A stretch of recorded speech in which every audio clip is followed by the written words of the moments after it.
د قاری محمد رهبر ډلګي د خوګیاڼو ولسوالۍ د هغو لسګونو یتیمانو له کورنۍ سره د خوراکي توکو مرسته وکړه چې په تیر شل کلن جهاد کې پلرونه او د کورنۍ غړي شهیدان شوي دي. د مرسته کوونکي ډلګي مشر قاری محمد رهبر د مرستې د ویش پر مهال یتیمانو او د شهیدانو کورنۍ ته ډاډ ورکړ چې تل به یې ترڅنګ ولاړ وي او پالنه به یې کوي. دغه مونږ او تاسو سره د هغې شهداو د چا په مقام چې مونږ خبره کوو دا حق دی چې د هغوی د دغې بچیانو مونږ پوښتنه وکړو. که د دوی پوښتنه ونه کړو په ورځ د قیامت کې به د هغوی لاسې د مونږ به ګریوان وي.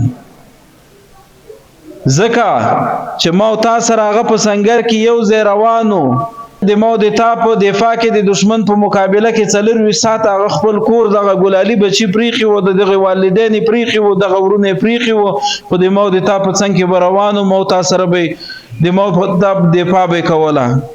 نن چې ما او تا د دوی پوښتنه ونه کړو په کومو سترګو به د هغې شهداو سره موږ په ورځ د قیامت کې مخ کېږو. دغه راز قاري محمد شاکر د مرستې د ورکړې په وخت کې ویل دغه مرستې د څلو یتیمو کورنیو سره کېږي چې پکې بېلابېل خوراکي توکي شامل دي.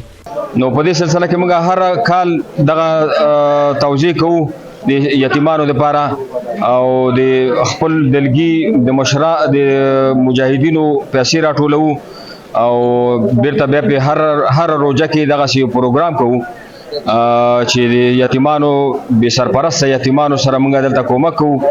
بل لور ته د شهیدانو د کورنیو غړي د شوي مرستې خوښ دي او له قاري محمد رهبر یې مننه او ستاینه وکړه. د شهید زوی د قاري صاحب محمد رهبر نه مننه کوو چې داسې مرسته یې وکړله.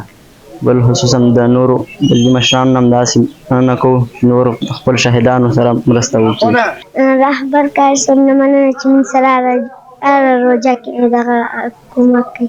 او موږ نورو دلګي مشرانو دغه خواهش کوو چې په روژه کې که په اختر کې د خپلو یتیمانو پالنه وکړي. هغه یتیمان چې ډېر بېوسه دي باید کومکونه ورسره وکړي. د یادونې وړ ده چې هر کال د روژې مبارکې میاشتې په رارسېدو سره د قاري محمد رهبر د ډلګي او د دې ډلګي د ملګرو په مرسته شهیدانو کورنیو سره مرستې کیږي.